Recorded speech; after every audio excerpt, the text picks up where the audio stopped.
Pemirsa, Pemprov DKI Jakarta mengingatkan jika lonjakan kasus positif terus naik, maka ibu kota akan kembali ke masa PSBB awal. Kini mobilitas warga di transportasi umum seperti kereta rel listrik dan pasar tradisional diawasi, mengingat penyebaran COVID-19 didominasi orang tanpa gejala.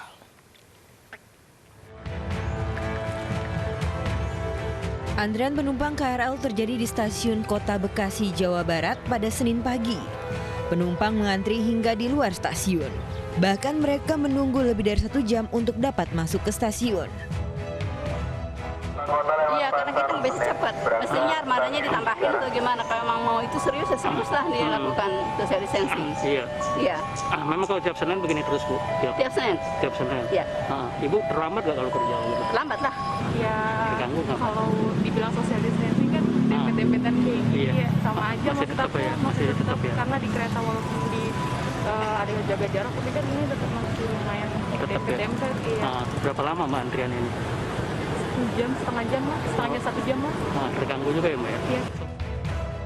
Meski telah diawasi, tak jarang penumpang berdesakan bahkan abaikan jarak fisik saat masuk ke stasiun.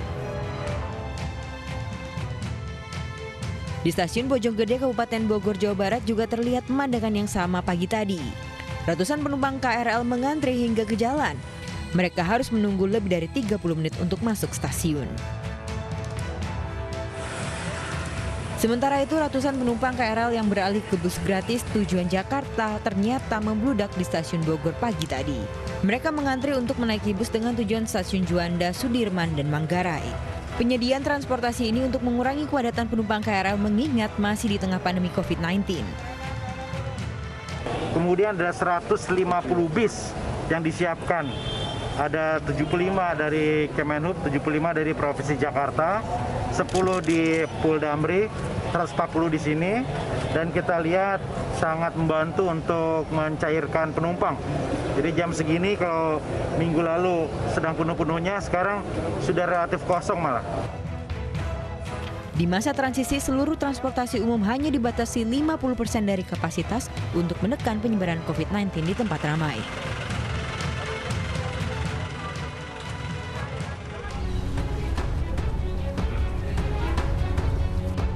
...41 dari 124 pedagang terkonfirmasi positif COVID-19 berdasarkan uji swab di Pasar Tradisional Cempaka Putih, Jakarta. Pasar ini pun ditutup hingga 3 hari ke depan. Disinfeksi pun akan dilakukan di pasar. Sementara setelah ditutup selama 3 hari, Pasar Sunter Podomoro kembali dibuka. Sebelumnya 5 pedagang dinyatakan reaktif COVID-19 dari hasil rapid test. Pengelola pasar menegaskan protokol kesehatan akan lebih diperketat.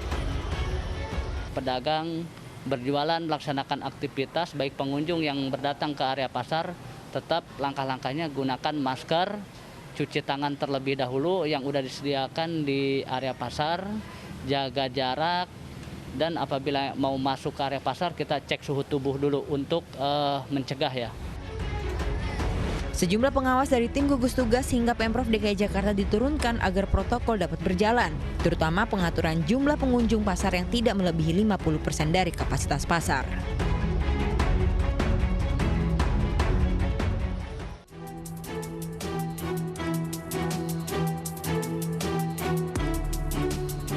Terjadi lonjakan kasus positif COVID-19 pada pekan kedua setelah masa transisi fase kedua DKI Jakarta. Angka positivity rate Jakarta melonjak 2 kali lipat menjadi 10,5%. Padahal angka aman dari rata-rata kasus positif atas hasil PCR seharusnya di bawah 5%.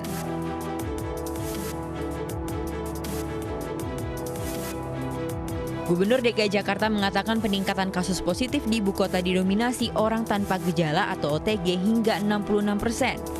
Anies pun menegaskan jika lonjakan kasus positif masih terjadi di ibu kota, maka akan kembali ke masa PSBB awal. Jakarta mengalami lonjakan kasus tertinggi. Saya ingatkan kepada semua, jangan sampai situasi ini jalan terus sehingga kita harus menarik rem darurat atau emergency brake. Bila itu terjadi, maka kita semua harus kembali dalam rumah. kegiatan perekonomian terhenti, kegiatan keagamaan terhenti, kegiatan sosial terhenti. Kita semua yang akan merasakan kerepotannya bila situasi ini berjalan terus. Selain karena faktor orang tanpa gejala, meningkatnya kasus positif di masa PSBB transisi tidak lepas dari kedisiplinan penerapan protokol kesehatan serta tindakan preventif pemerintah untuk menerapkan aturan PSBB. Pergerakan massa di ruang publik seperti transportasi umum dan pasar tradisional menjadi fokus pemerintah saat ini. Terutama indikasi OTG membuat penyebaran COVID-19 akan semakin tidak terkendali jika protokol kesehatan diabaikan. Tim Liputan iNews melaporkan. Sebanyak 98 calon perwira Angkatan Darat dinyatakan sembuh dari virus corona. Kesembuhan bagi 98 secapat tersebut setelah swab kedua dilakukan.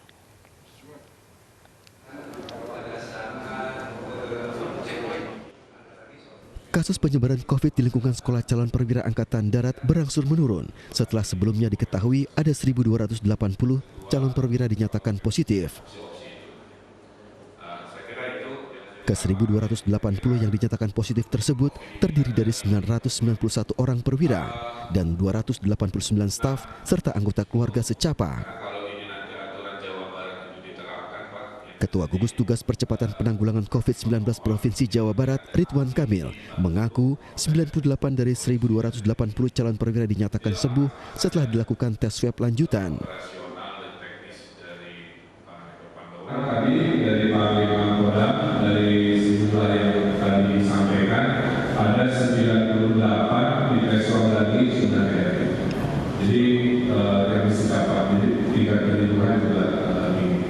Nah, saya kira nanti informasi harian terkait yang disampaikan akan kita update ya. Tapi per hari ini yang bisa saya sampaikan, jumlah baru belum ada informasi, yang ada adalah jumlah sembuh sekitar 98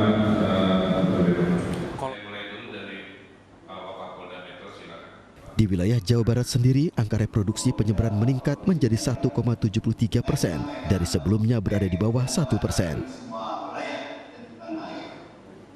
Pada 13 Juli 2020 hari ini, angka terkonfirmasi positif COVID-19 di Jawa Barat sebanyak 5.160. Dari Bandung, Jawa Barat, Diki Wismara, iNews melaporkan. Diduga 2 karyawannya positif COVID-19, kantor TVRI Jawa Timur ditutup sementara selama 15 hari. Tidak hanya TVRI, kantor Radio Republik Indonesia di Jawa Timur juga ditutup usai 54 karyawannya dinyatakan positif COVID-19. TVRI Jawa Timur menutup sementara kantornya yang terletak di Jalan Maijen Sungkono, Surabaya selama 15 hari pasca 2 karyawannya meninggal diduga akibat COVID-19. Selama kantor ini tutup, hanya ada penjaga keamanan yang berjaga di depan kantor TVRI.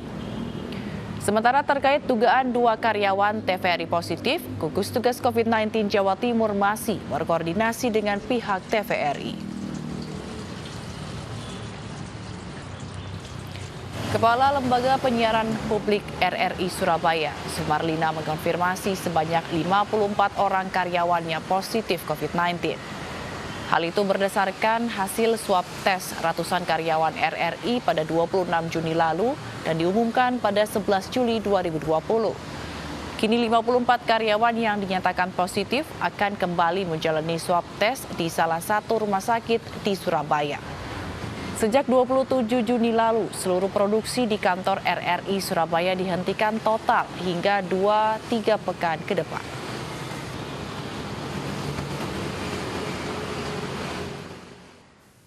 Jumlah warga yang terpapar virus corona di tanah air hari ini sebanyak 76.981 orang. Selengkapnya sesaat lagi. Jangan kemana-mana. iNews Malam segera kembali.